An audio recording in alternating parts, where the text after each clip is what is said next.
Alright, for section 6.5, we're going to be looking at some applications that involve rational equations. And the first thing we're going to look at is what's sometimes called literal equations.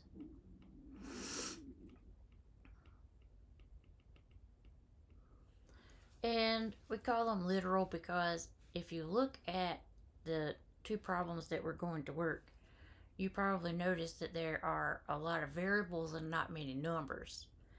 So for these, it's kind of like it's just the formula and we haven't plugged anything in. We're just going to solve for a specific variable. So for the first one, I have x equals a minus b over h, and I want to solve for b. So what I notice is I have a rational equation.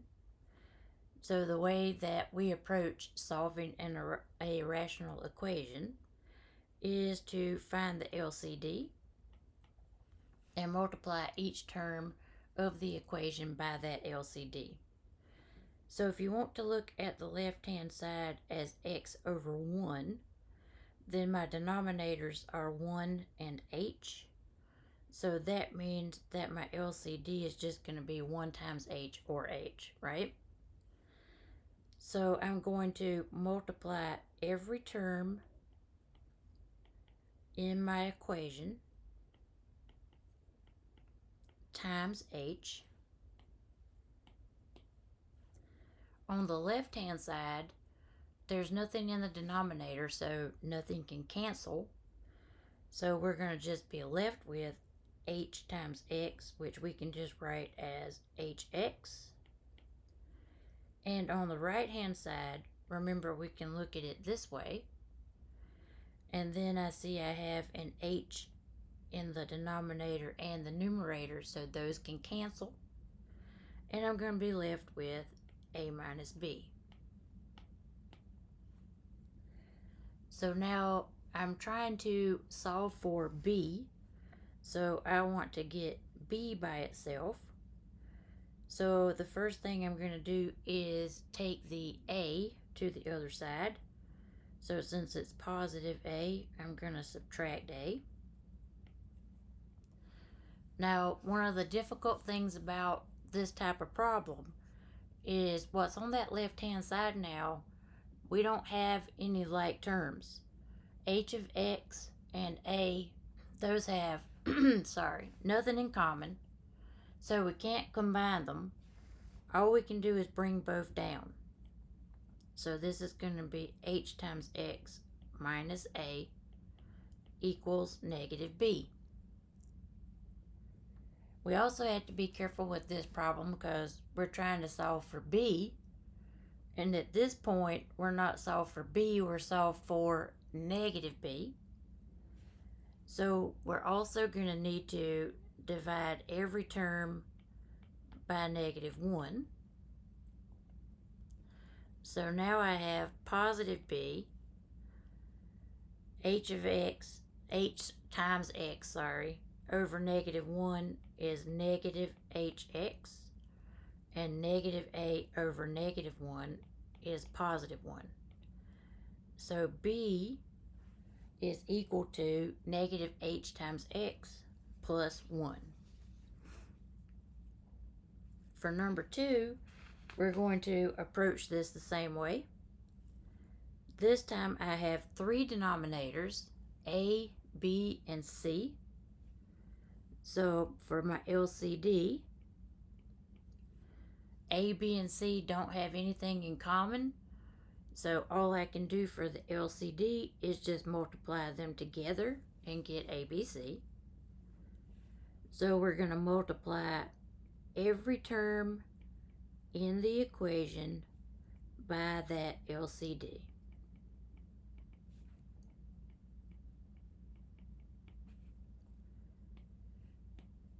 And then we're going to look for factors that can reduce. So if you want to look at this over 1, you see that I have an a in the numerator and denominator, so we can cancel that. So I'm left with bc times 1 is just b times c. In the second term, I have a b in the denominator and numerator, so I'm left with a times c times 1, which is just ac. And in the last term, I have a c common, so I can cancel the c's, and I'm left with a times b times 1, which is ab. So for this problem, we're trying to solve for a. So if you look at all of your terms, 2 of them have the variable a. So I need to have those 2 terms that have the variable I'm trying to solve for on the same side. So I'm going to start by subtracting that AC over to the right. Now again, this is one of the difficulties of these problems, that AB minus AC, those are not like terms. Remember, like terms have to have the same variables with the same power. Just because they have an A in common, AB is not the same thing as AC. So we're just going to bring both of those down again, AB minus AC. Now to solve to get A by itself, since they are not like terms and we can't put them together, really the only thing that we can do is, since each one of the terms does have an A, we can factor that out as a GCF. So I'm going to factor A out, and I'll be left with B minus C. Alright, so I want to show you something over on the side. So this is not part of the problem that we're working. I want to show you an example of something that hopefully is simpler to understand. If I had BC equals to 3 times A, and I asked you to solve that for A, then you would probably recognize that since this is just 3 times A, to get A by itself, I would need to divide both sides by 3. So the reason I wanted to show you that is because the situation that we're dealing with in our problem is actually the same situation. I have A being multiplied times that expression B minus C. So it looks harder and more intimidating than the 3 times A, but it actually works the same. Since that entire expression is being multiplied times A, I can solve for A by dividing both sides by that expression. So for my final answer, I'm going to have A equal to B times C over B minus C.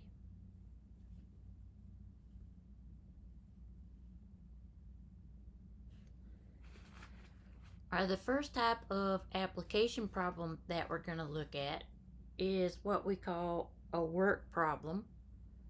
Or you may also see, I think they sometimes call these work rate problems. So what we'll want to do for these is we're going to need to define a variable, write out the equation, and of course we're going to end it with a rational equation that we need to solve. So the way that these work rate problems work in general is we're going to have some type of individuals, whether it's actual individual people, whether it's individual machines, whatever the individuals are. And we're also going to have a situation where they work together. And we're always going to be looking at what part of this one job did each one of them do. So let's look at this first problem. I have an experienced roofer can roof a house in 10 hours, and a beginning roofer needs 15 hours to complete the same job. So that's my two individuals. I have an experienced roofer. I'm going to call that one E. And I have a beginning roofer. I'm going to call that one B.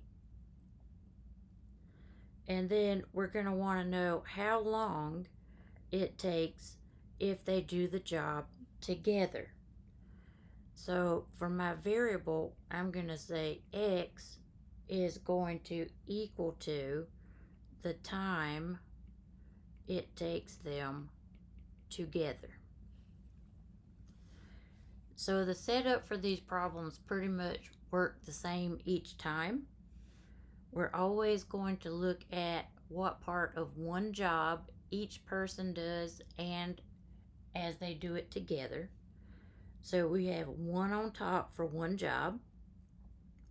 So it's 1 over how long it takes the experienced roofer plus 1 over how long it takes the beginning roofer is going to equal to 1 over how long it takes them together, which we let be X. So now we can start plugging in what we know. This tells me that the experienced roofer can do the job in 10 hours. So in the place of the E, we're going to put a 10. And the beginning roofer takes 15 hours. So I'm going to replace the B with 15. And of course, X is what we're trying to find. So that's still going to be my variable. So this is my rational equation. And we're going to solve it like all of the others. We need to find the LCD. Now remember, you can find a common denominator by just multiplying the denominators. So you could multiply 10 times 15 times X and get a common denominator. But remember, we talked about previously why it's best and easier to find the LCD, or the lowest common denominator. So I know I'm going to need an X, but I have the 10 and the 15. So remember, what we do is start with the biggest number. So I start with the 15, and I ask myself, will 10 divide evenly into 15? And it does not. So I'm going to increase 15. 15 times 2 is 30, and 10 will divide evenly into 30. So my LCD will be 30X. So I'm going to multiply every term in my equation times the LCD.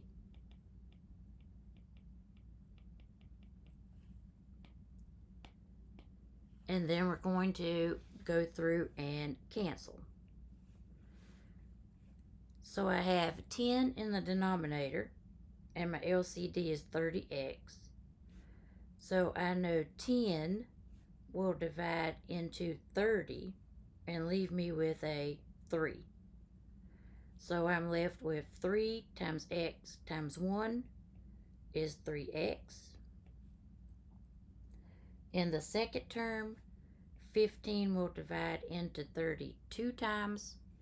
So I'm left with 2 times X times 1.